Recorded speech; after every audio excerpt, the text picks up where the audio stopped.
Assalamu alaikum guys, this is Mr. Middlepath, and today I wanted to talk about a subject that I've spoken about last year, which was holding on to the benefits of Ramadan.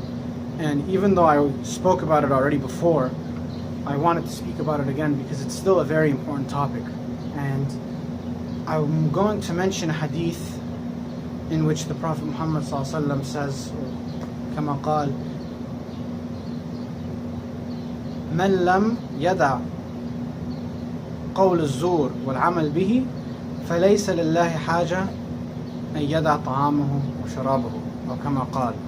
And in another hadith similar, but the wording was من لم يدع قول الزور والعمل به والجهالة فليس لله حاجة بأن يدع طعامه وشرابه, meaning that whoever does not leave off false conduct or lying.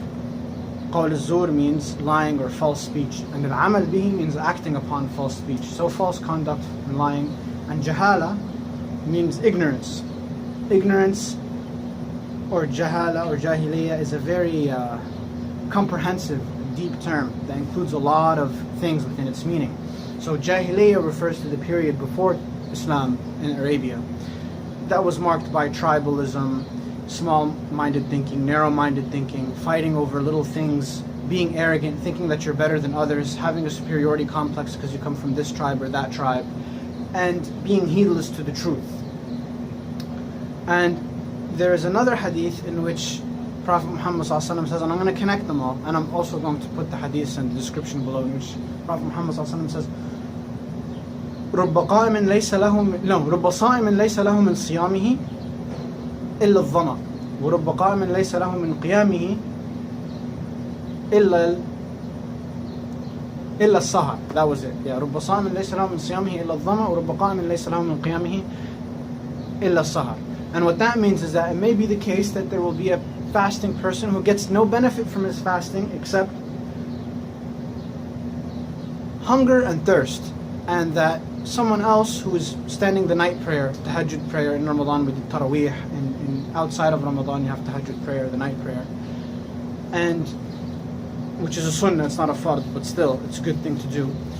And Prophet Muhammad was saying it may be the case that someone stands in the night prayer and all he got out of it was a sleepless night, so he got no benefit from it, no reflection, no change in character, no understanding, no spiritual benefit that came from his prayer, no benefit that came from his fasting. What did he get from fasting? He just got hungry, he just got thirsty, and that's all he got.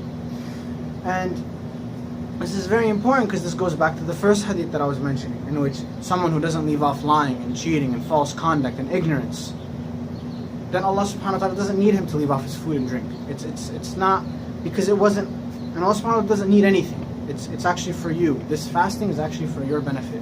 But what's the point of you fasting if you're not going to change your behavior? And for those of you who grew up in an Islamic context, or who grew up in Muslim families, or who knew Muslim people growing up and knew different Muslim people and grew up in that environment, maybe one thing you may have heard, and I've definitely heard this before, usually said in joke, but how we joke about things also reveals what we have in our hearts to a certain extent. And you might hear some, I'm going to do all the sins that I want, but then I'll go to Hajj and Hajj will clear up everything. But the reality is that Allah subhanahu wa ta'ala may not accept your Hajj, may not accept your fasting, may not accept your good deeds. And the Sahaba, Ridwanullah alayhim themselves, the companions of the Prophet Muhammad sallallahu alaihi wasallam, they themselves were concerned when they did a good action or when they did a good deed for the sake of Allah, that Allah subhanahu wa ta'ala might not accept it, that it wouldn't be accepted from Allah. So if this was their fear, then where does that leave us?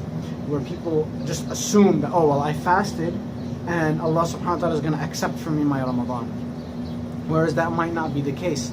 One of the signs of someone's Ramadan being accepted, one of the sayings was that if you continue on the positive changes or the positive habits that you implemented in Ramadan, if you continue that after Ramadan, then that is one of the signs that your Ramadan was accepted by Allah subhanahu wa ta'ala. And even I'm not going to say even I as if I'm at some level, but everyone, no one knows if their Ramadan is accepted. No one knows if their good deeds are accepted. We can only hope in Allah subhanahu wa ta'ala's mercy. So this type of mentality Because someone might say, oh, well, it's not Ramadan anymore, so why are you sharing this with me? Because this type of mentality is important for, let me just bring the camera down a little bit. This type of mentality is important for all of our acts, all of our good deeds, all of our acts of worship, in which your prayer, your giving of charity, your fasting, not just in Ramadan, outside of Ramadan, every single thing you do follows the same type of logic. Did it change who you are? Did you get the point of it? Did you implement the point of it in your life? Or did you just discharge your duty? And I know of people who, they fast and they pray and they give zakah and they do all of these things, but they're still oppressive at home. They still have many flaws in their character that they haven't fixed, that they haven't implemented in their lives, and they're still oppressive with other people, and they still have a superiority complex, right? Traits of jahala, traits of ignorance, traits of dhulm.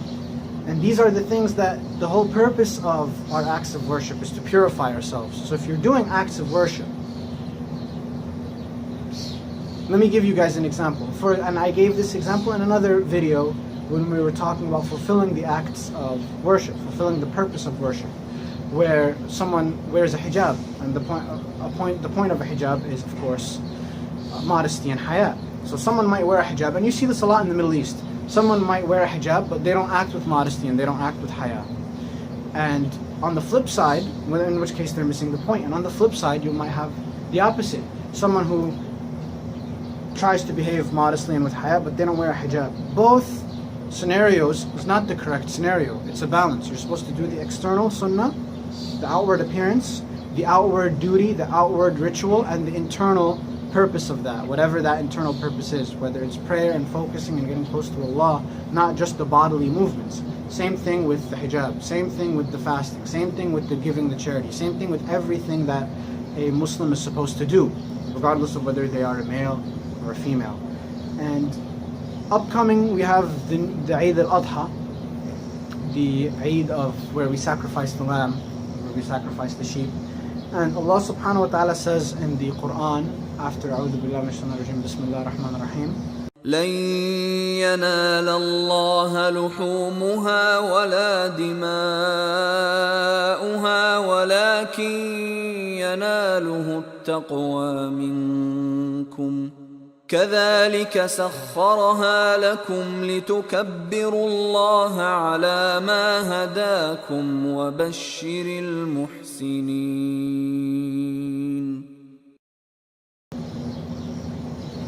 Allah subhanahu wa ta'ala, it's not the meat and the blood that's important. What's important is the piety that you get from the sacrifice. What's important is the piety that you get from this act. So this also falls into line with what I'm saying. This also falls into line with the hadith that we were mentioning, that Allah subhanahu wa ta'ala is not in need of your fasting. There's no need for you to fast if you're still going to act in a jahil way, in a tyrant way, in an arrogant way. You're still going to lie. You're still not going to change your character. There's no point in you fasting. There's no point in you just leaving off food and drink. Same thing with the sacrifice. What was the point of the sacrifice of the sheep and passing out the meat to the poor people if you're not going to change? Yeah, you helped out the poor people and they ate some food and they benefited, but did you benefit from this act of worship? So that's the question that we must ask ourselves. And that's the question that we should try to implement, is what did I change? What did I gain from this, right? And in Ramadan, I'm sure some of you have gained something, even if Ramadan didn't go as well as you wanted it to go. Whatever you gained, you're supposed to build up on those benefits, because really Ramadan is a break where we can reflect on things, where we can take advantage of things. And we have a sort of a break from the material world where we can really just sit down and focus on our connection with Allah subhanahu wa ta'ala. So you're not supposed to just throw that away. That's supposed to keep you safe until the next Ramadan. So you don't want to just have a one and done. SubhanAllah, the non-Muslims have New Year's resolution. Their New Year's, which is a joke and no one takes it seriously, and it's just another excuse to party. And we as Muslims have Ramadan, 30 days of discipline, 30 days of fasting, 30 days of getting close to Allah subhanahu wa ta'ala, 30 days of reflecting on where my life is and where I want to go, and asking Allah subhanahu wa ta'ala for guidance. So you really shouldn't throw that gift away. It's the 19th of Shawwal. Shawwal is the next month after Ramadan. So it's the 19th of Shawwal today. And that's a few weeks after Ramadan, and I wanted to post this video just to remind you guys not to waste everything that you did in Ramadan, but to keep on going with these positive changes and implementing it in your life. And I'm sure that, I know for a fact, because I've read some of the comments and I know what some of you guys are going through, that some of you guys had a very difficult Ramadan and battling with addictions or battling with certain stresses in life. And of course I'm not judging at all.